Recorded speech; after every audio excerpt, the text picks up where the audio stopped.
네, 챕터 2의 세 번째 강의를 시작을 하겠습니다.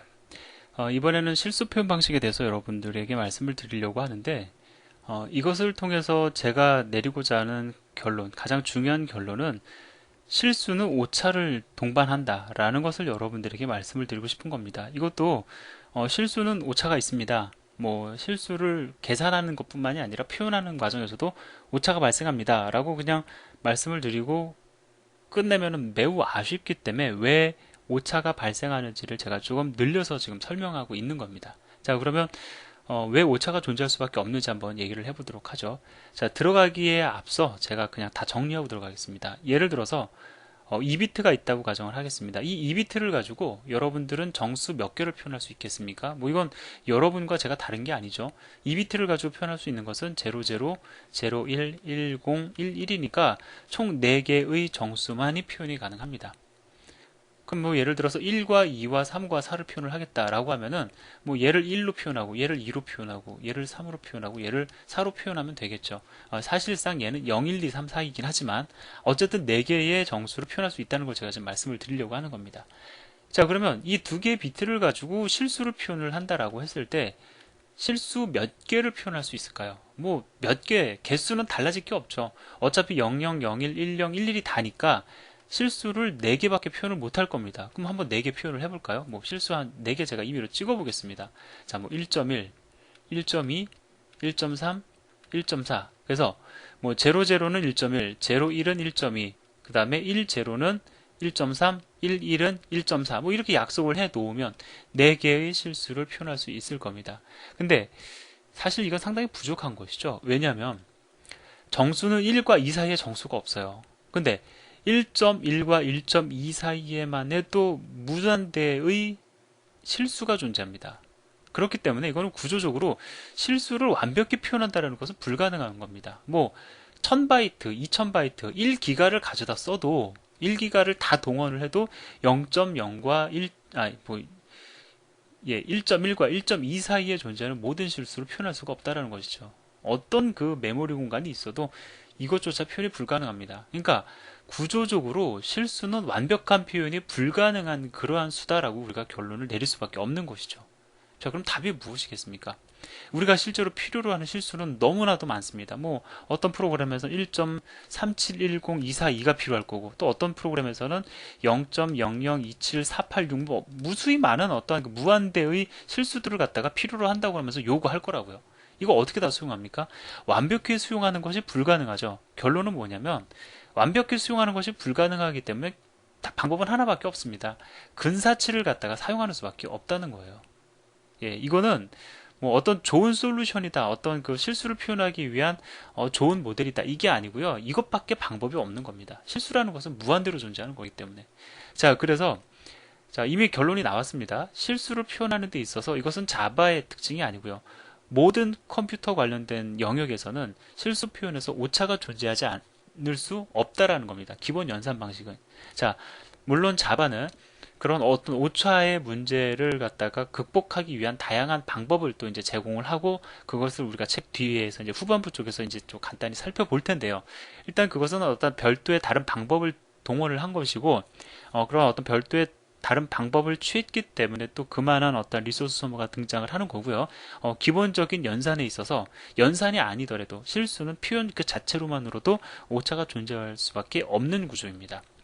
자, 이로 인해서 제가 챕터 2의 세 번째 강의를 통해서 말씀을 드릴 내용을 다 했는데 이제 좀 정리를 하면서 그럼 얘기를 해보도록 하죠. 자, 실수 표현의 문제점 0과 1 사이에만 해도 그 존재하는 실수의 수가 무한대다. 그러니까 전부를 다 표현한다는 것은 사실상 불가능한 일이다라는 것이죠. 예. 그것이 바로 문제점입니다. 해결책, 뭐 해결책이 아니라 이것밖에 방법이 없는 겁니다. 정밀도 포기하자라는 거죠. 어떻게 그거 다 표현하느냐? 그러니까 그냥 정밀도 표기하고 표현할 수 있는 범위를 갖다 넓게 잡아서 대충 근사치로 때려 넣자라는 거죠. 뭐 여기를 요구한다. 그럼 그 근사치 값 그냥 알려주자라는 겁니다. 뭐 예를 들어서 1.00003을 갖다 요구를 해요. 근데 우리가 그 계산한 실수를 표현하는 계산 방식에서는 1.000029밖에 표현이 불가능하다. 그러면 그냥 이걸 0. 이거라고 그냥 얘기하자라는 겁니다. 자, 앞에서 제가 여러분들에게 더블형 변수 두 개의 연산 결과에 오차가 존재함을 여러분들에게 보여드린 적이 있습니다. 자, 이제 그 이유를 아시겠죠? 즉, 실수는 이게 상당히 여러분들에겐 좀 험하게 들릴 수 있지만 어쨌든 실수의 표현에는 그러한 그 한계가 있다는 겁니다. 자, 그러면 실수는 사실상 어떻게 표현을 하느냐?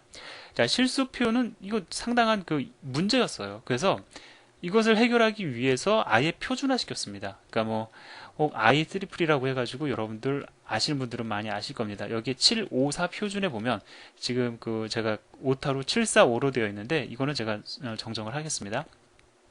표준에 보면은 좀 제가 여러분들이 보시기 좋도록 그 754에서 정의하고 있는 그 수식을 좀 간단히 적어 놨습니다. 여러분들이 이 수식만 이해를 하셔도 여기서 얘기하고 있는 수식을 여러분들이 이해를 하실 수가 있어요. 그래서 이렇게 수식을 하나 정해 놨습니다. 이 수식이 하는 역할은 뭐냐면 여기 보면 1.m 곱하기 2에 그 다음에 2-127이죠. m과 2의 작은 숫자만 집어넣어도 그 이 m과 2의 숫자 변화에 따라서 그 값의 범위가 확확 바뀝니다. 그러니까 값이 변하는 크기가 어마어마해져요. 그래서 표현할 수 있는 값의 범위를 넓히기 위해서 이러한 수식을 하나 만들어 놓은 겁니다. 혹 여러분들이 지금 제가 말씀드린 내용이 이해가 되지 않으면 m에다가 3 집어넣고 2에다가 뭐 한 100 집어넣어서 그 값이 얼마인지 확인해 보시고 그 다음에 거꾸로 이번에는 뭐 이 100을 갖다 99로 바꾸셔도 좋고 이 m을 갖다가 뭐 2로 바꾸셔도 좋습니다. 했을 때의 값이 얼마나 크게 바뀌는지 그 변경의 폭이 어떻게 되는지 한번 확인해 보시기 바랍니다. 자, 그렇게 해서 이러한 수식을 갖다가 마련을 해놓고 이제 이 수식에 근거해 가지고 근사값을 계산해 내는 거예요. 그게 약속입니다. 예를 들어서 여러분이 1.3을 표현하길 원해요. 그러면 이 수식에 의해서 1.3이 딱 떨어지는지 아닌지 저도 지금 확인은 안 되지만 아마 딱 떨어지게 계산은 안 될 겁니다. 어쨌든 m과 2의 적당한 값을 넣어가지고 1.3의 근사한 값을 뽑아낸다는 겁니다. 그럼 m이 얼마가 들어가야 되는지가 계산이 될 거고 2에 얼마가 들어가야 되는지가 계산이 되겠죠. 그것을 메모리 공간에 저장하자라는 겁니다. 예, 좀 이해가 되셨는지 모르겠습니다. 그래서 실수 표현 방법은 이렇게 어떤 그 하나의 수식을 기반으로 어떤 지수가 들어가는 수식을 기반으로 표현이 되고 그 다음에 값을 이제 조금 뒤에 가서 바로 말씀을 드리겠지만 그 수식에서 만들어진 그 변수에 해당하는 m과 2의 값을 대신 저장하는 방법으로 실수가 저장이 된다라는 것이죠. 자, 조금 내용이 어려웠을 수도 있는데 제가 지금까지 말씀드린 내용을 다시 한번 예를 통해서 정리를 해보겠습니다. 자, 예를 들어서 여러분이 변수 num1을 선언을 하고 이 값을 저장을 하려고 합니다. 자, 그러면 얘가 그냥 저장이 되는 것이 아니죠. 예, 이것을 지금 더블형으로 선언을 했습니다. 예, 당연히 더블형 변수, 그러니까 실수를 갖다가 저장을 하려고 하기 때문에 num1에는 실수의 저장을 위한 num1을 실수 저장을 위한 변수로 선언하기 위해서 지금 더블로 선언을 했어요. 자, 그 다음에 얘를 저장을 하려고 합니다. 그러면 일단 저장이 되기에 앞서서 num1에 그냥 그게 샥 들어가는 것이 아니고요. 이 값을 기준으로 이 식의 근거에서 근사치 값을 뽑아냅니다. 뭐 그러면 m이 얼마가 될 거고 m이 뭐 a다. 그 다음에 2가 b다. 뭐 이렇게 계산이 되겠죠. m이 a일 때, 그 다음에 2가 b일 때 2.0000001의 근사한 값이 만들어지더라. 이런 것들이 계산이 됩니다. 자, 이거 하나만 보더라도 컴퓨터에서 실수를 표현하는 것이 얼마나 많은 연산을 필요로 하는지 여러분들이 아실 거예요. 예, 근사치를 갖는다라는 거 이거 사실 생각보다 어려운 일이거든요. 자, 그래서 그 다음에 A와 이 B를 갖다가 이제 num1이라는 이름이 할당된 메모리 공간에다 대신 저장하는 겁니다. 자, 그래서 원래 더블은 8바이트이지만 그냥 이 지금 그림상으로 제가 2바이트로 표현을 해 놨습니다. 얘가 num1이라고 가정을 하면 바로 이 A에 해당하는 숫자가 그 값이 여기에 저장이 되는 거고 B에 해당하는 값이 바로 여기에 저장이 되는 겁니다. 그렇게 해서 우리는 이렇게 저장이 된 상태가 바로 num1에 2.0000001이 저장이 되었다라고 얘기를 하는 거예요.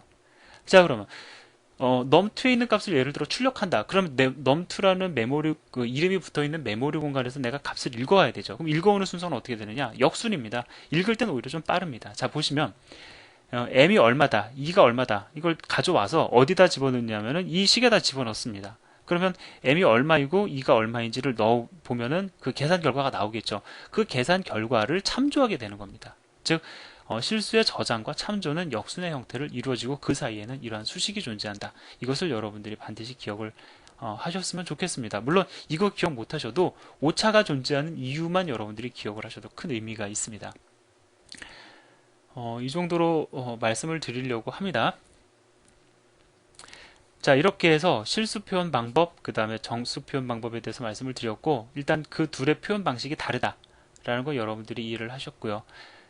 그 다음에 실수에는 왜 오차가 존재할 수밖에 없는지 이 부분까지 여러분들이 잘 정리를 하시기 바랍니다.